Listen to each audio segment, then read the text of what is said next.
For my making of project, I created a 3D animated music video for one of my own songs featuring a character I modelled, textured, rigged, then animated. To start, I looked into the history and process of 3D character development and specifically what was coming out of Pixar in the early days. Toy Story, for example, was extremely primitive, Woody only having 596 controllers for his movement and emotions, which pales in comparison to Toy Story 4's 7,000 plus controllers for Woody. By the time Toy Story 2 came around, the animators had developed an in-house animation software called Geppetto, later rebranded to Presto, allowing them to do things like reuse rigs. It really set them apart from other studios, allowing them to keep innovating, leading to meticulously crafted and accurate animation like seen in 2020's Soul. Hoping to learn some of these processes, I watched a video about how to create characters on Blender and made some notes. I created this time-lapse of me creating a character in Blender. You start by using the mirror, skin and subdivide surface modifiers on a point. Then using E, this should allow you to draw a character, stick figure style. By selecting a point like the head and using Ctrl and A, this increases the size of said point, and we can also bevel it to make sure that it's more head-shaped. Adding hands is easy, just extrude digits from a wrist and adjust the size. This model, however, I kept very simple. Feet are more or less the same and can be created by selecting the ankle. If we use E and Y, we can extrude upwards on the Y-axis, creating the feet.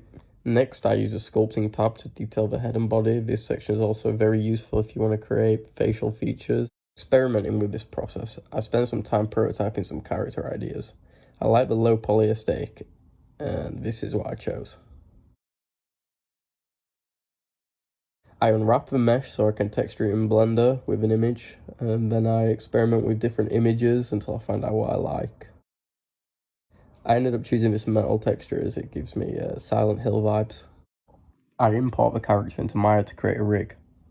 Set Maya to rigging mode, and under the skeleton tab you should be able to add a quick rig.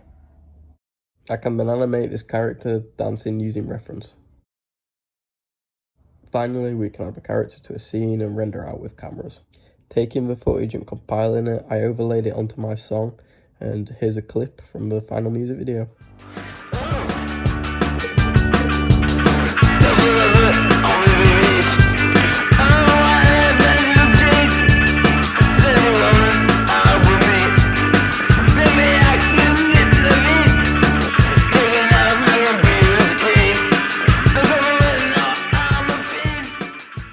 Overall, the process was very fun and engaging to make, as well as giving me skills I can now apply in other areas of my work.